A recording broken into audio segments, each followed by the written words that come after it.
으로 인도하여 주시니 참으로 감사드립니다. 올해 표어인 잡힌 바 된 그것을 잡으려는 마음과 태도로 주님께서 허락하신 것을 잡아 온 세상에 본이 되게 하옵시며 성경 학교와 수련회를 통하여 가르쳐 지키는 교인 모두가 되게 하여 주십시오.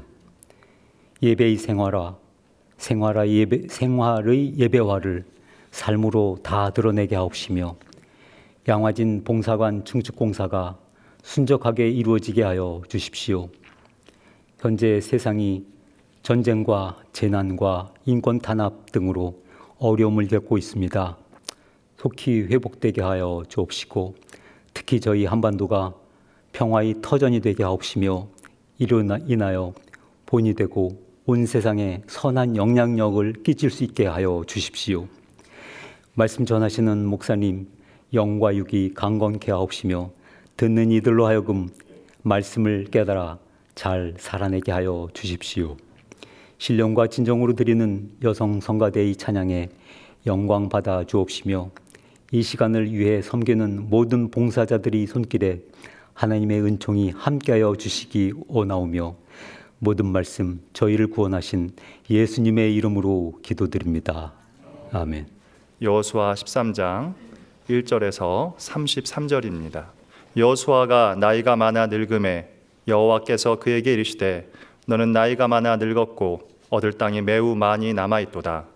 이 땅은 이러하니 블레셋 사람의 모든 지역과 그술 족속의 모든 지역 곧 애굽 앞 시올 시내에서부터 가나안 사람에게 속한 북쪽 에그론 경계까지와 블레셋 사람의 5 통치자들의 땅 곧 가사 족속과 아스돗 족속과 아스글론 족속과 가드 족속과 에그론 족속과 또 남쪽 아위 족속의 땅과 또 가나안 족속의 모든 땅과 시돈 사람에게 속한 무아라와 아모리 족속의 경계 아베까지와 또 그발 족속의 땅과 해 뜨는 곳에 온 레바논 곧 헤르몬산 아래 바알갓에서부터 하맛에 들어가는 곳까지와 또 레바논에서부터 미스봇 마임까지 산지의 모든 주민 곧 모든 시돈 사람의 땅이라. 내가 그들을 이스라엘 자손 앞에서 쫓아내리니 너는 내가 명령한 대로 그 땅을 이스라엘에게 분배하여 기업이 되게 하되 너는 이 땅을 9지파와 므낫세 반 지파에게 나누어 기업이 되게 하라 하셨더라. 므낫세 반 지파와 함께 르우벤 족속과 갓 족속은 요단 저편 동쪽에서 그들의 기업을 모세에게 받았는데 여호와의 종 모세가 그들에게 준 것은 이러하니 곧 아르논 골짜기 가에 있는 아루엘에서부터 골짜기 가운데 있는 성읍과 디본까지 이르는 메드바 온 평지와 헤스본에서 다스리던 아모리 족속의 왕 시온의 모든 성읍 곧 암몬 자손의 경계까지와 길르앗과 및 그술 족속과 마아가 족속의 지역과 온 헤르몬 산과 살르가까지 온 바산 곧 르바의 남은 족속으로서 아스타롯과 에드레이에서 다스리던 바산 왕 옥의 온 나라라. 모세가 이 땅의 사람들을 쳐서 쫓아냈어도 그술 족속과 마아가 족속은 이스라엘 자손이 쫓아내지 아니하였으므로 그술과 마아갓이 오늘까지 이스라엘 가운데에서 거주하니라. 오직 레위 지파에게는 여호수아가 기업으로 준 것이 없었으니 이는 그에게 말씀하신 것과 같이 이스라엘의 하나님 여호와께 드리는 화제물이 그들의 기업이 되었음이더라. 모세가 르우벤 자손의 지파에게 그들의 가족을 따라서 기업을 주었으니 그들의 지역은 아르논 골짜기 가에 있는 아루엘에서부터 골짜기 가운데 있는 성읍과 메드바 곁에 있는 온 평지와 헤스본과 그 평지에 있는 모든 성읍 곧 디본과 바못 바알과 벳바알 무온과 야하스와 그데못과 메바앗과 기라다임과 신마와 골짜기의 언덕에 있는 세렛 사할과 벳볼과 비스가 산기슭과 베려시못과 평지 모든 성읍과 헤스본에서 다스리던 아모리 족속의 왕 시온의 온 나라라. 모세가 시온을 그 땅에 거주하는 시온의 군주들 곧 미디안의 귀족 에위와 레겜과 술과 훌과 레바와 함께 죽였으며 이스라엘 자손이 그들을 살육하는 중에 보올의 아들 점술과 발람도 칼날로 죽였더라. 르우벤 자손의 서쪽 경계는 요단과 그 강가라. 이상은 르우벤 자손의 기업으로 그 가족대로 받은 성읍들과 주변 마을들이니라. 모세가 갓 지파 그들의 가족을 따라서 기업을 주었으니 그들의 지역은 야셀과 길르앗 모든 성읍과 암몬 자손의 땅 절반 곧 라빠 앞에 아로엘까지와 헤스본에서 라맛 미스베와 부도님까지와 마하나임에서 드빌 지역까지와 골짜기에 있는 벳하람과 벳니므라와 숫곳과 사본 곧 헤스본 왕 시온의 나라의 남은 땅 유단과 그 강가에서부터 유단 동쪽 긴네렛 바다의 끝까지라. 이는 갓 자손의 기업으로 그들의 가족대로 받은 성읍들과 주변 마을들이니라. 모세가 므낫세 반 지파에게 기업을 주었으되 므낫세 자손의 반 지파에게 그들의 가족대로 주었으니 그 지역은 마하나임에서부터 온 바산 곧 바산 왕 옥의 온 나라와 바산에 있는 야일의 모든 고을 60성읍과 길르앗 절반과 바산 왕 옥의 나라 성읍 아스타롯과 에드레이라. 이는 므낫세의 아들 마길의 자손에게 돌린 것이니 곧 마길 자손의 절반이 그들의 가족대로 받으니라. 요단 동쪽 여리고 맞은편 모압 평지에서 모세가 분배한 기업이 이러하여도 오직 레위 지파에게는 모세가 기업을 주지 아니하였으니 이는 그들에게 말씀하신 것과 같이 이스라엘의 하나님 여호와께서 그들의 기업이 되심이었더라. 아멘. 나이 앞에 장사 없다는 말이 있습니다. 아무리 건강하고 튼튼했던 사람도 세월 앞에서는 무너지기 마련입니다. 언젠가는 기운이 떨어지고 몸이 허약해지는 순간이 찾아오는 것입니다. 누구나 육체적 한계를 마주하는 때가 있습니다. 20대와 30대가 다르고 30대와 40대가 또 다릅니다. 나이가 들수록 몸은 분명히 변합니다. 한 번은 이런 이야기를 들은 적이 있습니다. 40대부터는 10살 단위로 2배씩 아파진다는 말이었습니다. 관절이 아파지고 허리가 뻐근해지고 이유 없는 통증이 하나 둘씩 늘어난다는 것이었습니다. 저 역시 예전과 달라진 몸을 느낍니다. 30대였던 때와 비교하면 소화도 좀 덜 되는 것 같고, 그리고 관절이 가끔 시큰거리기도 합니다. 그리고 체력은 눈에 띄게 떨어졌습니다. 나이가 든다는 건 결국 피할 수 없는 자연의 이치인 것 같습니다. 그런데도 가끔은 그 사실이 서럽게 느껴지기도 합니다. 모세의 뒤를 이어 이스라엘을 이끈 지도자 여호수아도 역시 세월의 흐름을 피할 수 없었습니다. 그는 한때 이스라엘과 아말렉의 전쟁에서 앞장서서 싸웠고 모세를 따라 호렙산 중턱까지 올랐던 사람이었습니다. 정탐꾼으로 가나안을 정탐하고 돌아온 것도 그였으며 40년간의 광야 생활을 끝날 무렵 하나님께서 직접 모세의 뒤를 잇는 지도자로 세우신 인물이었습니다. 요단강을 건넌 후 여호수아는 이스라엘을 이끌고 약속의 땅에서 수많은 전쟁을 치러 왔으며 이제는 모세처럼 이스라엘에게 인정받는 지도자이자 없어서는 안 될 장군이 되었습니다. 하지만 강하고 용맹했던 그도 결국 나이라는 한계 앞에서 멈추게 되었습니다. 육체는 점점 쇠약해졌고 더 이상 세월을 거스를 수 없음을 깨달아야만 했습니다. 그도 나이 앞에 두 손 두 발 다 든 것입니다. 하지만 그리고 하나님도 여호수아에게 그 현실을 보게 했습니다. 1절입니다. 여호수아가 나이가 많아 늙음에 여호와께서 그에게 이르시되 너는 나이가 많아 늙었고 얻을 땅이 매우 많이 남아 있도다. 아직 얻을 땅이 많이 남아 있다고 합니다. 그러나 약속의 땅에서 이스라엘을 이끌던 여호수아는 나이가 많아 늙었습니다. 그의 마음 한구석에는 이 말을 들을 때 서운함이 생겼을지 모릅니다. 나 아직 더 할 수 있는데. 반대로 어쩌면 스스로도 그 한계를 절감하고 있었을지도 모르겠습니다. 이젠 나도 나이가 들어서 더는 이스라엘을 이끌기가 힘들겠구나. 하나님은 그런 여호수아에게 이젠 이스라엘 각 지파별로 땅을 나눠주라고 명령했습니다. 이제 여호수아의 통치 하에서 더 이상의 정복은 이루어지지 않을 것입니다. 요단강을 건넌 후 큰 전쟁을 다 마쳤기 때문이기도 합니다. 이제 각 지파들은 땅을 분배받은 뒤 그들 스스로 전쟁을 주도해 가야 합니다. 이것이 하나님께서 가나안 땅을 점령하는 두 번째 방법이었습니다. 남은 땅은 5 방백이 다스리고 있는 블레셋 땅과 가나안 족속의 땅이었습니다.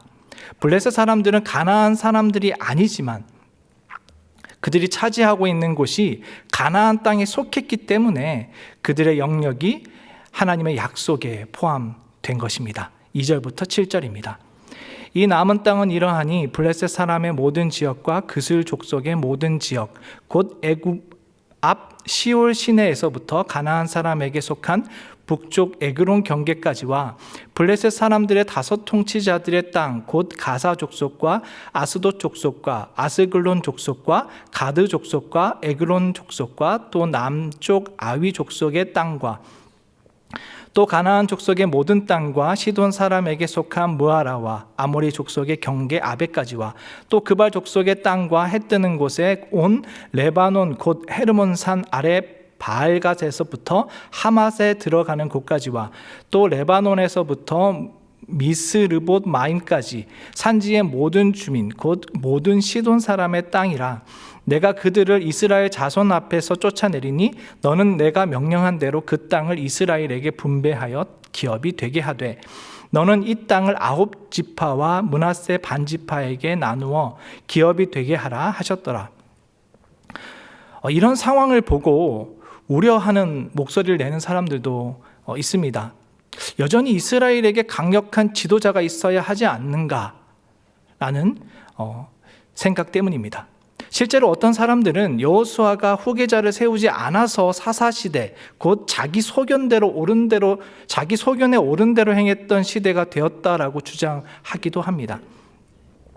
그것에 대해서 오늘 6절은 이렇게 답합니다. 내가 그들을 이스라엘 자손 앞에서 쫓아내리니. 이것을 쉽게 말하면 하나님, 즉 내가 앞장서서 나가고 내가 이루겠다. 나만 믿고 따라오라 라는 말입니다.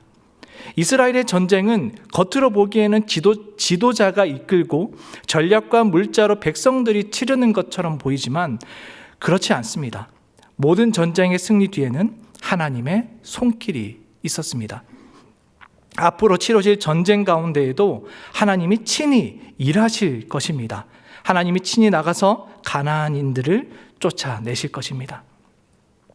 여리고 전투가 이것을 잘 나타내주는 예입니다. 이스라엘은 하나님의 명령대로 여리고성을 돌았고 나팔을 불었고 고함을 질렀습니다. 그러자 성벽이 무너졌습니다. 신명기 9장 4절 5절에도 이것에 대해서 언급합니다. 여호와께서 그들을 내 앞에서 쫓아내심이라.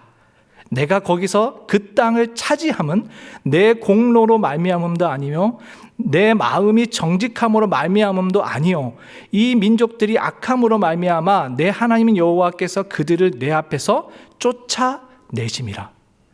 가나안 백성을 쫓아내시는 분은 하나님입니다. 비록 여호수아가 늙었고 이 일을 할 수 없다고 해도, 그가 살아서 그 약속이 이루어지는 걸 보지 못한다고 해도 하나님은 아직 정복되지 않는 그 땅을 끝내 이스라엘의 땅으로 바꾸실 것입니다.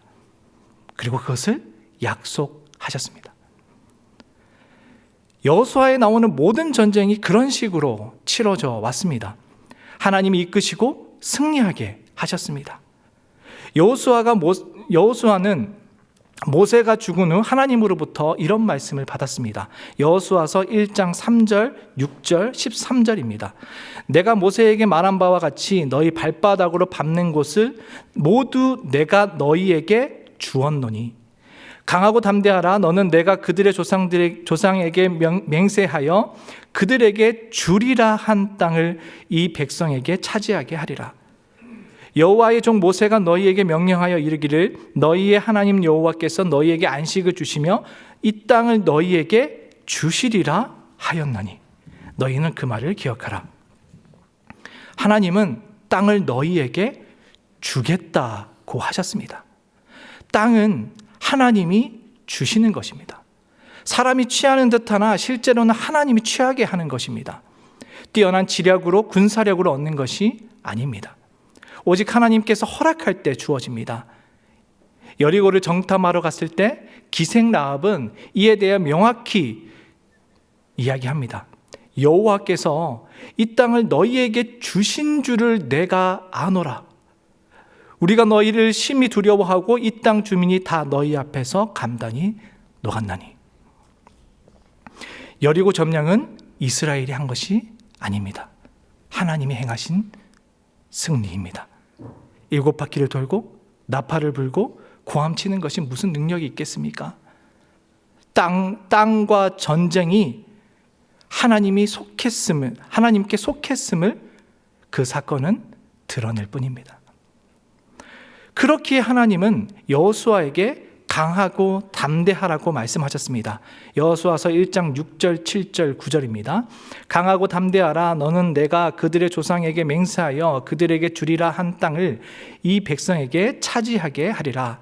오직 강하고 극히 담대하여 나의 종 모세가 내게 명령한 그 율법을 다 지켜 행하고 우로나 좌로나 치우치지 말라. 그리하면 어디로 가든지 형통하리니. 내가 내게 명령한 것이 아니냐? 강하고 담대하라. 두려워하지 말며 놀라지 말라. 내가 어디로 가든지 내 하나님 여호와가 너와 함께 하시느니라 하시니라.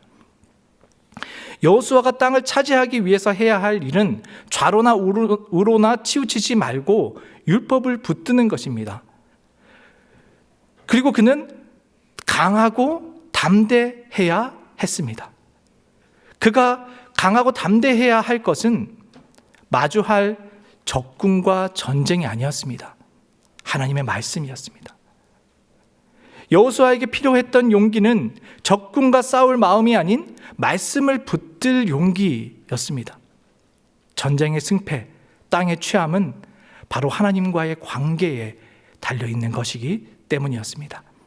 이제껏 이스라엘이 승리해온 이유는 모세와 여호수아의 지도력과 전략이 뛰어났기 때문이 아닙니다.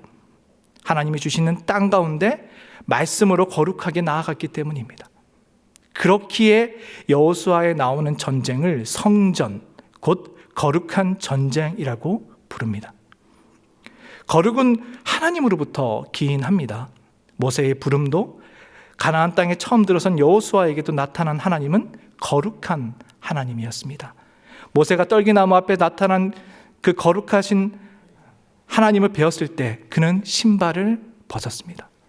여호수아는 거룩한 곳에 나타난 군대 장관 앞에서 신을 벗었습니다. 이스라엘이 땅을 점령하기 위해서는 거룩해야 합니다.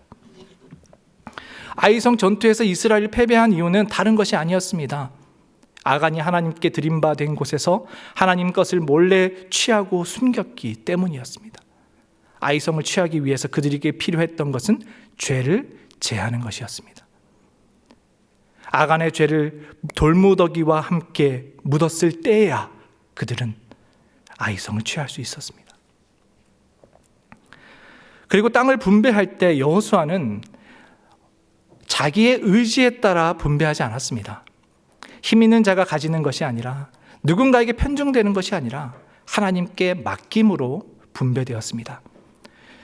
그는 현명하고 정직하고 선한 사람이었지만 그가 취한 방법은 자신의 선택이 아니라 제비뽑기라는 방법이었습니다. 이 제비뽑기는 하나님의 뜻을 찾는 수단 중에 하나였습니다. 곧 하나님께서 직접 땅을 나누어 주시기를 바라는 것입니다. 땅을 나눠주는 주체는 여호수아가 아니라 하나님입니다. 아직 이스라엘의 소유가 아닌 땅도 있지만 하나님의 약속은 분명하기에 이스라엘의 모든 지파에게 나누어질 것입니다. 때로는 이런 의문이 들기도 합니다. 점령하지도 않은 땅을 어떻게 분배할 수 있단 말입니까? 정복해야 할 땅, 남은 땅은 정복하기 쉬운 지역이 아닙니다. 이 같은 명령은, 이 같은 순종은 오직 그들이 하나님을 신뢰함으로 믿음으로만 행할 수 있는 것이었습니다. 전쟁이 이스라엘에게 속한 것이 아니라 하나님께 속한 것이다 라는 것을 확신할 때에야 따라갈 수 있는 말씀입니다. 바로 약속의 근거가 하나님이기 때문입니다. 정복하는 주체가 하나님이기 때문입니다. 하나님이 그 땅을 취하게 하십니다. 여호수아서는 이를 계속해서 언급합니다. 21장 45절에는 이렇게 나옵니다. 여호와께서 이스라엘 족속에게 말씀하신 선한 말씀이 하나도 남음이 없이 다 응하였더라. 성경의 그 약속은 이미 시작되었고 땅은 이스라엘의 소유로 선포되었습니다. 이스라엘에게 남아있는 것은 그 하나님의 신실함 앞에, 그 약속 앞에 순종함으로 나아가는 것뿐입니다. 1절부터 7절에서 언급한 남은 땅은 이스라엘의 9지파와 므낫세 반지파에게 나누어 진 질기업입니다. 성경에서 언급되지 않았던 르우벤과 갓, 므낫세 반지파에 대해서 언급되지 않았는데 이것은 바로 8절부터 14절에 나옵니다. 므낫세 반 지파에 함께 르우벤 족속과 갓 족속은 요단 저편 동쪽에서 그들의 기업을 모세에게 받았는데 여호와의 종 모세가 그들에게 준 것은 이러하니 곧 아르논 골짜기 가에 있는 아로엘에서부터 골짜기 가운데 있는 성읍과 디본까지 이르는 메드바 온 평지와 헤스본에서 다스리던 아모리 족속의 왕 시온의 모든 성읍 곧 암몬 자손의 경계까지와 길르앗과 및 그술 족속과 마아갓 족속의 지역과 온 헤르몬 산과 살르가까지 온 바산 곧 르바의 남은 족속으로서 아스다롯과 에드레이에서 다스리던 바산 왕 옥의 온 나라라. 모세가 이 땅의 사람들을 쳐서 쫓아냈어도 그술 족속과 마아갓 족속은 이스라엘 자손이 쫓아내지 아니하였으므로 그술과 마아갓이 오늘까지 이스라엘 가운데에서 거주하니라. 여기서 언급된 땅은 모세가 아모리 왕 시온 그리고 바산 왕 옥, 암몬 자손으로부터 탈취한 성읍과 영토입니다. 이 지역은 본래 하나님께서 약속하신 땅에 포함되지는 않지만 이스라엘이 가나안으로 행하던 중 그들이 막아섰기에 그들이 차지하게 된 것입니다. 앞 1절부터 7절에서 언급한 땅과 8절에서 13절에 언급한 땅의 출처가 다릅니다. 1절부터 7절에서는 여호수아가 준 기업에 대해 이야기하고 8절부터 13절은 모세가 준 땅에 대해서 이야기합니다. 이것을 좀 이렇게 이해하면 쉽습니다. 모세가 준 땅은 이미 취한 땅입니다. 그리고 여호수아가 준 땅은 앞으로 기업으로 정한 땅은 앞으로 취할 땅입니다. 이스라엘 각 지파는 이제 자신에게 주어진 땅을 각 지파별로 점령해야 합니다. 그럼 그들에게 오늘의 말씀은 소망이 됩니다. 하나님께서 어떻게 그 약속을 이루었는지를 보여주기 때문입니다. 요단강 동쪽 땅을 취할 때에도 하나님께서 그들을 그 안에 있는 족속들을 쫓으셨으며 죄송합니다. 12절입니다. 바산 왕 옥의 온 나라라 모세가 이 땅의 사람들을 쳐서 쫓아냈어도 모세가 이룬 승리는 하나님이 주신 것입니다. 그리고 하나님이 그들을 쫓아내신 겁니다. 그런데 재미있는 건 13절을 보면 그슬과 마아갓 족속은 이스라엘 가운데 아직 거주하고 있습니다. 그 이유를 이스라엘 자손이 그들을 쫓아내지 않았기 때문이라고 성경은 말합니다. 이스라엘 중에 가나안 족속이 남아있는 이유는 하나님의 능력이 없어서가 아니라 이스라엘이 그들과 함께 하길 원했기 때문이라고 말합니다. 여호수아의 늙음에도 땅을 차지하기 위해서 일하시는 하나님입니다. 그런데 능력이 없어서 그들을 쫓아냈으리 만무합니다. 이스라엘의 욕망과 이익에 눈이 멀어버린 눈 때문입니다.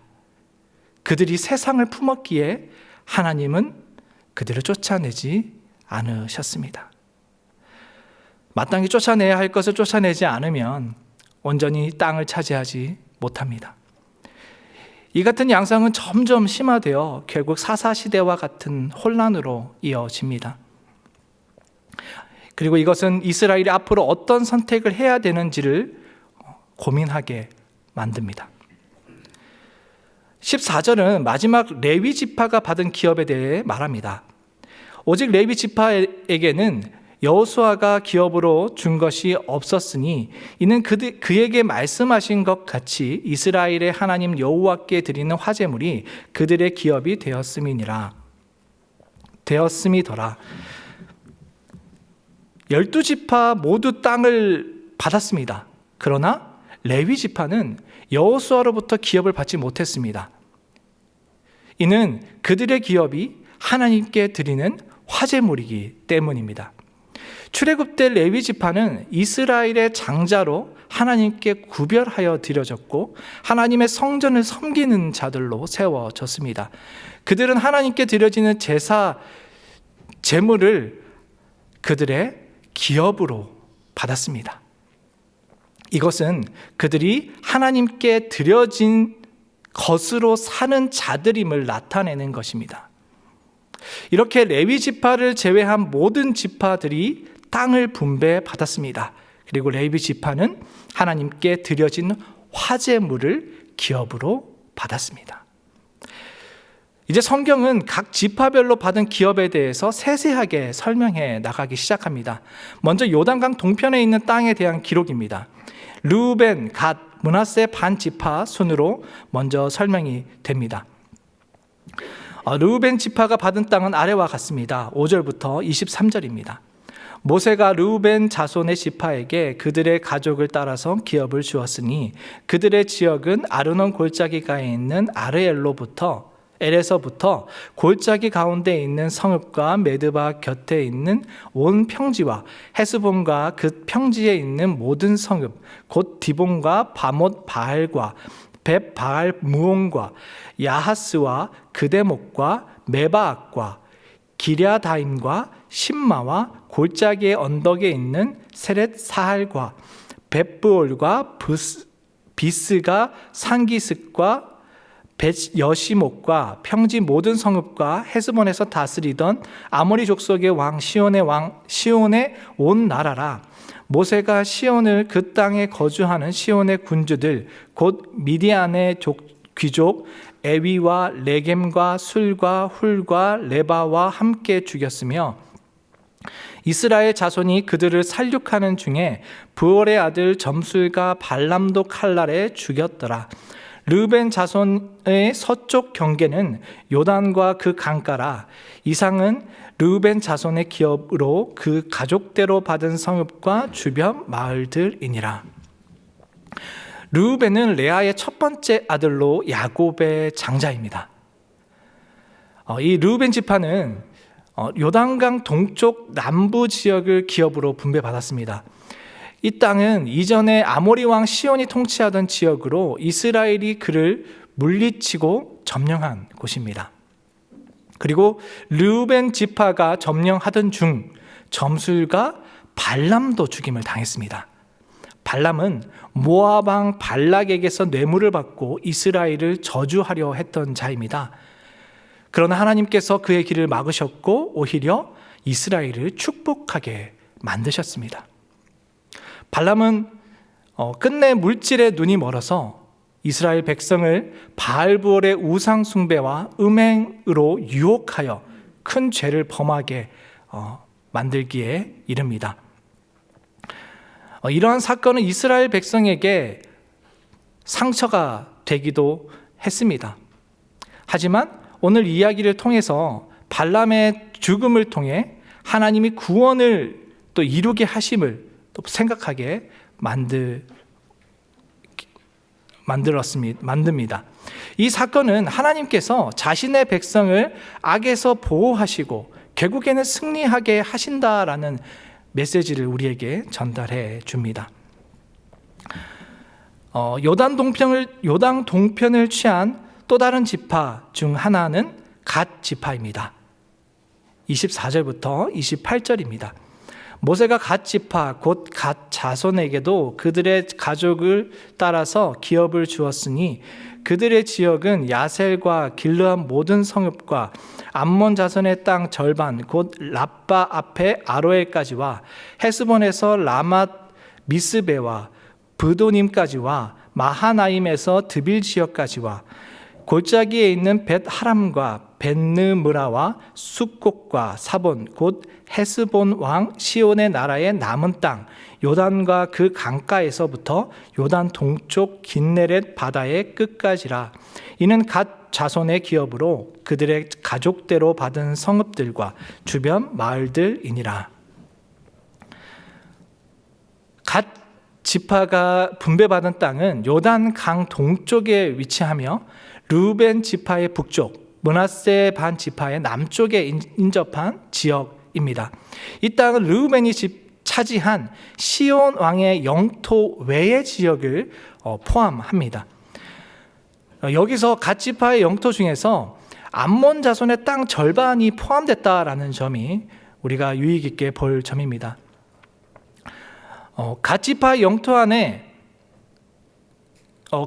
바로 그곳은 그곳은 아르논 강과 양복강 사이에 있는 암몬 땅의 서부에 해당되는 지역입니다. 본래 이스라엘은 형제 족속인 암몬 자손의 땅을 공격하지 말라는 하나님의 명령을 받았습니다.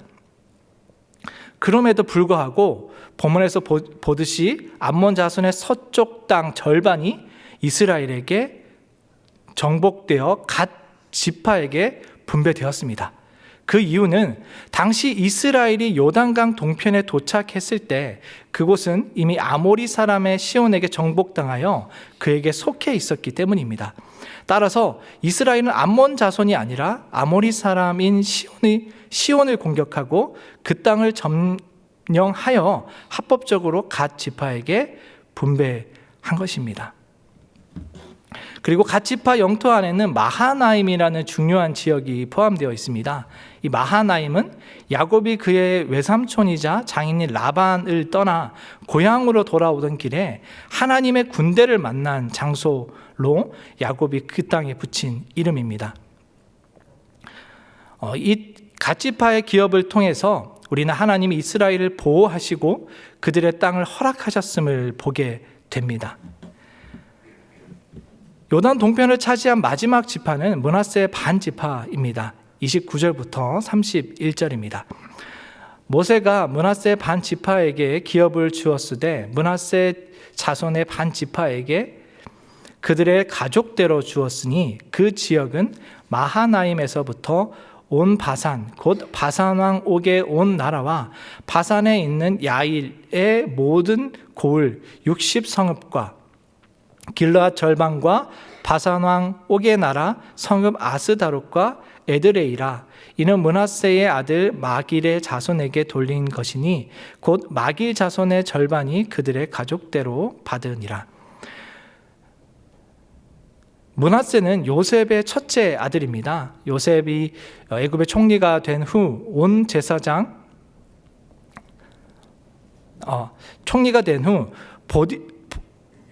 아하스낫과 결혼하여 아들을 낳았습니다. 그리고 그 이름을 므낫세라고 지었습니다. 그리고 이 므낫세의 이름은 하나님이 나로 나의 모든 고난과 나의 아비의 온 집 일을 잊어버리게 하셨다라는 의미를 담고 있습니다. 이 이름은 요셉이 애굽에서 겪었던 애굽까지 이르는 동안 겪었던 고난 그리고 회복을 상징적으로 나타내는 것이기도 합니다.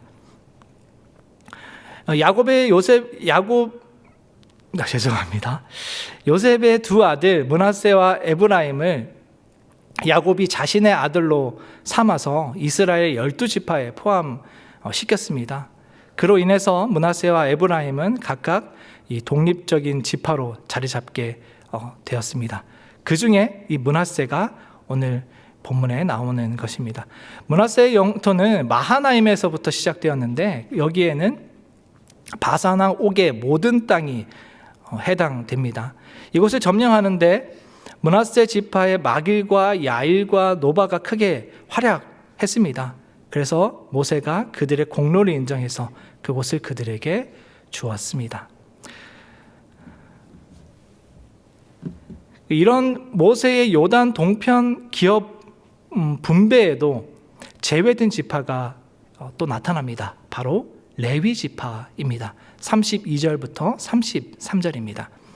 요단 동쪽 여리고 맞은편 모압 평지에서 모세가 분배한 기업이 이러하여도 오직 레위 지파에게는 모세가 기업을 주지 아니하였으니 이는 그들에게 말씀하신 것과 같이 이스라엘의 하나님 여호와께서 그들의 기업이 되심이었더라. 모세도 레위 지파에게 기업을 나눠주지 않았습니다. 그 이유는 하나님께서 그들의 기업이 되셨기 때문입니다. 여호수아 13장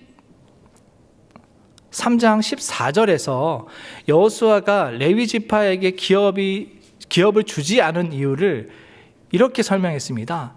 하나님께 드리는 화제물이 그들의 기업이기 때문이다.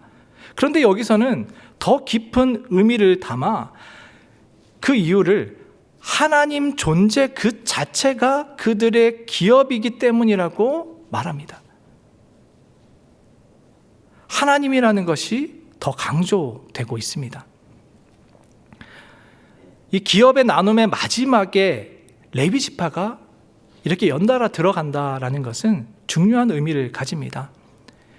이스라엘의 12지파가 모두 땅을 기업으로 받았지만 레위 지파는 땅을 받지 않았습니다. 이것은 레위 지파가 받은 기업은 바로 이 세상에 있는 땅이 아니라 하나님의 그 자체라는 것을 강조하는, 이는 레위 지파가 받은 기업이 이 세상의 땅이 아니라 하나님임을 강조하는 것입니다. 하나님께 온전히 드린 자들, 하나님을 섬기는 자들, 하나님을 가까이 하는 자들이 해야 할 일은 바로 하나님을 취하는 것이기 때문입니다. 바로 이것이 그들이 싸워야 할 전쟁이며 선물이 주어진 땅을 기업으로 받는 방법입니다. 하나님은 레위 지파를 통해 이 중요한 진리를 지금 말씀하고 있는 겁니다. 너희가 땅을 기업으로 받았다. 그러나 바로 나 여호와가 너희의 기업이다. 세상이 아닌, 땅이 아닌 나를 취해야 한다. 그래야 너희가 가진 땅의 소유권이 보장되는 것이다 라고 말하는 겁니다. 레위 지파를 통해서 하나님은 땅을 기업으로 받는 것은 단지 땅을 취하는 것을 넘어 하나님을 취해야 한다라고 이야기합니다. 하나님을 중심으로 두고 그분을 가장 귀한 소유로 삼는 것이 필요한 것입니다. 세상이 아닌 하나님을 취할 때 땅은 그들의 것이 됩니다. 곧 이스라엘의 전쟁은 단순히 물리적인 땅을 얻기 위한 전쟁이 아닙니다. 그것은 하나님의 뜻을 이루고 하나님을 삶의 주인으로 모시는 전쟁입니다. 그리고 이것은 오늘날 우리에게도 동일하게 적용됩니다. 우리의 싸움은 이 땅의 것을 취하는 것이 아니라 하나님을 우리로 기업 삼고 그분을 소중히 여기며 살아가는 삶을 쫓아야 합니다. 여호수아에서 끊임없이 말하는 것이 있습니다. 그것은 바로 하나님이 약속을 성취하신다라는 것입니다. 내가 아브라함이 맺은 언약, 땅과 자손의 약속을 이루고 있다. 그리고 보라, 내가 어떻게 이 약속을 이루는지를 전쟁의 끝이 어떻게 될지 너희는 보라. 이스라엘은 땅을 취한 듯 하지만 취하지 못했습니다. 받은 듯 하지만 받지 못했습니다. 그들은 땅을 이방 민족에게 빼앗겼고 포로로 끌려가기도 했습니다. 하지만 우리는 그 끝을 압니다. 그 약속은 하나님께서 끝내 이루셨습니다. 새하늘과 새 땅이라는 것으로 말입니다. 성도의 삶에는 여전히 쫓아야 할 영적 가나안이 남아 있습니다. 그것은 바로 우리 안에 자리 잡은 세속적 가치와 죄입니다. 이것은 단순히 삶을 변화시키거나 개선하는 문제를 넘어서 거룩을 위한 치열한 전쟁이라고 볼 수 있습니다. 그리고 이 전쟁에서 승리하기 위해서는 우리는 강하고 담대해야 하고 거룩을 향해 나아가야 합니다. 그리고 이 싸움은 우리의 한계를 인정하는 데서 시작합니다. 우리는 우리의 힘으로 모든 것을 이룰 수 있다는 착각에 간혹 빠지기도 합니다. 하지만 우리의 노력과 우리의 계획은 항상 성공하지 못합니다. 이제껏 잘해왔으니 앞으로도 잘 해낼 수 있을 거라는 생각은 우리의 교만입니다. 우리에게는 육체적 한계, 시간이라는 제약, 죽음이라는 불가피한 순간이 있습니다. 믿음의 여정도 마찬가지입니다. 우리가 한계를 인식할 때에야 우리는 하나님을 마주하게 됩니다. 스스로 모든 것을 이룰 수 있다라는 것은 우리의 욕심입니다. 우리의 한계를 인정하고 그 빈자리를 하나님으로 채워야 합니다. 믿음이란 내 힘으로 모든 것을 해결하려는 태도에서 벗어나 하나님께 모든 것을 맡기는 것이기 때문입니다. 구원에 관해서도 마찬가지입니다. 구원은 사람의 노력이나 행함으로 이루어지는 것이 아닙니다. 구원은 하나님께서 우리에게 주신 선물이며 그분의 주권 안에서 이루어지는 것입니다. 우리의 역할은 그 약속을 신뢰하며 하나님께 모든 것을 맡기는 것입니다. 행함과 순종은 구원의 조건이 아니라 구원이란 선물로 인해 자연스럽게 나타나는 결과일 뿐입니다. 우리는 끊임없이 싸우고 있습니다. 때로는 구원 받은 것인지 의심스럽습니다. 혼란스럽습니다. 구원을 받은 것 같기도 하지만 넘어지는 자신을 보면서 때로는 아니라고 생각되어지기도 합니다. 그런 시간들로 인해서 우리는 고통스럽습니다. 하나님의 약속은 너무 멀게 느껴지고 현실에서 이루어지지 않을 것처럼 보입니다. 하나님의 계획은 믿음직스럽지 않게 느껴지고 모든 일 가운데 하나님이 함께 하고 있다라는 것이 전혀 와닿지 않습니다. 하지만 우리는 기억해야 합니다.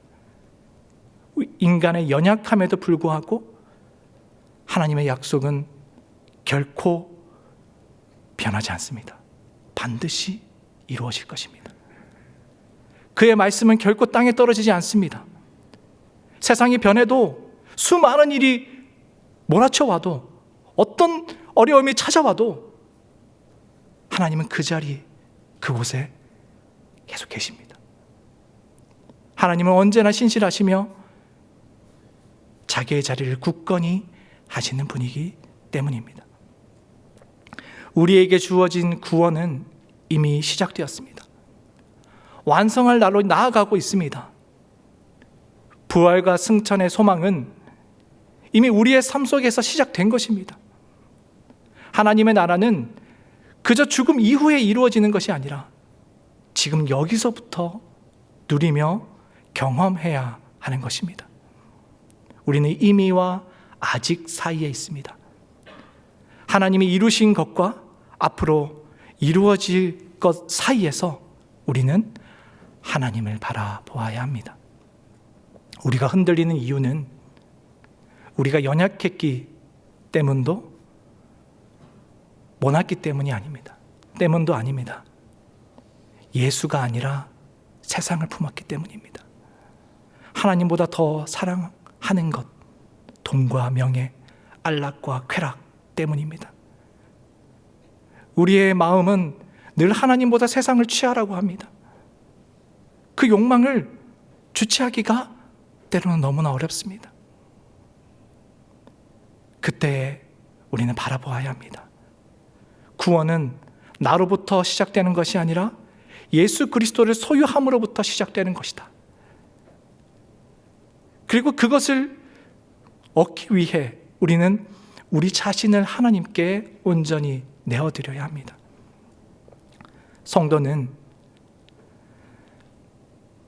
성도가 하나님의 소유로 살아가기 위해서는 우리의 삶이 하나님께 점령당하도록 내어드려야 합니다. 하나님의 소유로 살아가는 삶은 때로 부족해 보이고 고달파 보일 수도 있습니다. 세상적으로 보면 아무것도 가지지 않는 것처럼 보이기도 합니다. 하지만 하나님을 붙들고 살아가는 자는, 하나님을 상급으로 삼고 살아가는 자는 모든 것을 가진 자입니다. 모든 것을 가졌으나 욕망으로 그것을 채운 자는 죽은 자와도 같습니다. 우리가 하나님께 모두 내어드릴 때, 하나님이 나의 모든 것이 될 때 우리의 시선은 달라집니다. 두렵고 떨리는 인생길이 하나님과 함께 걷는 길이 되고, 혼자 외로이 가는 길이 주님께 붙들림 바 되어 붙잡는 길이 됩니다. 우리는 하나님의 신실함을 의지하고 두렵고 떨리는 마음으로 우리의 구원을 이루어 가야 합니다. 믿음으로 나아가는 삶 속에서 우리는 끝내 하나님이 주시는 평안과 승리를 취하게 될 것입니다. 기도하시겠습니다.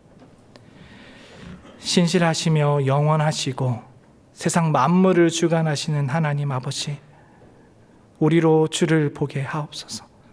주님이 이루실 그 나라, 주어질 영광을 깨닫게 하옵소서.